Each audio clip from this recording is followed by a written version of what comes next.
Hey guys, I want to let you in on something. I have a personal pet hate, and it's this. Meh. It's the attitude like of I just don't care. It's just a meh, like whatever. I feel like a bit of a hypocrite about it now, as I think we all have our times, and I think we've all had those moments where our parents have said something and our response has been, nah, I don't care. But why it winds me up is because if we really think about what we are saying, we don't care, we often find that we do care. Whether it's we do care about our parents or our friends, and we wouldn't actually want to hurt their feelings by giving them the impression we don't care when we do.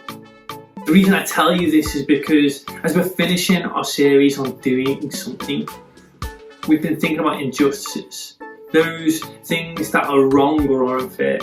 And the truth is, we see injustice every single day. And if you're not too sure if that's true, think about it. People are getting bullied, that's injustice. Human trafficking, that's injustice. Men getting paid more than women for the exact same job, that is injustice. People getting treated differently because of their race, that's injustice. Children not getting an education, that's injustice.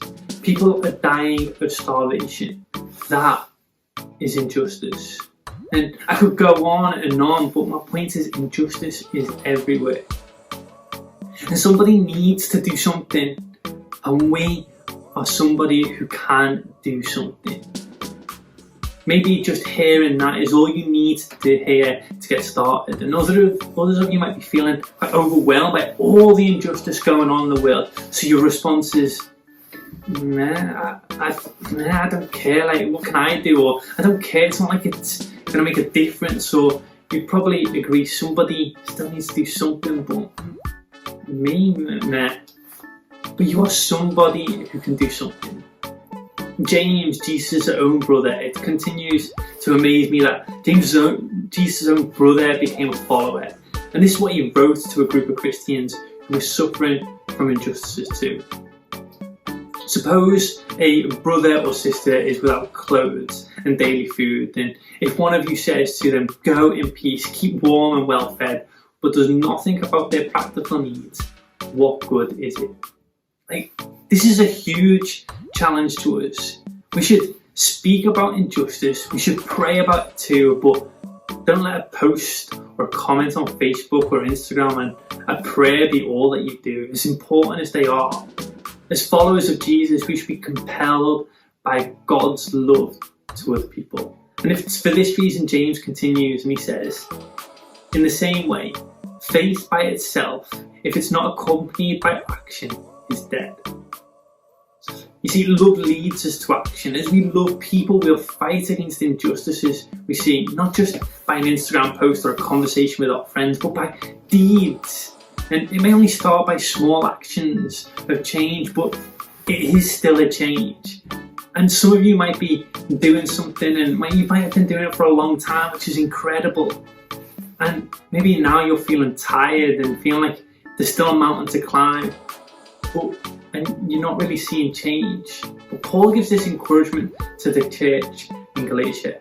Let us not become weary of doing good, for the proper time to reap a harvest if we do not give up. Therefore, as we have an opportunity, let us do good to all people. I shared a couple of weeks ago about Rosa Parks' story about being arrested, and that was the start of the civil rights movement and the fight against racism that we're still seeing being tackled today. And there has been progress, but it should be better.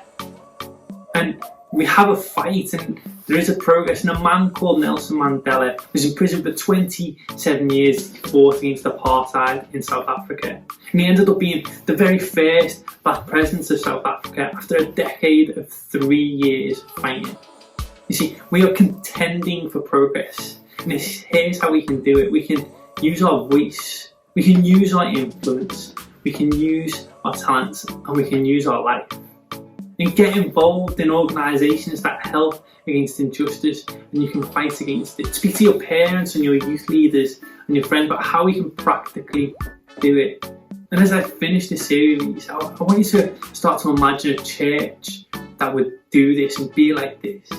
The crazy thing that we could be a church that do this, but it starts with you and it starts with me. And it starts by doing something.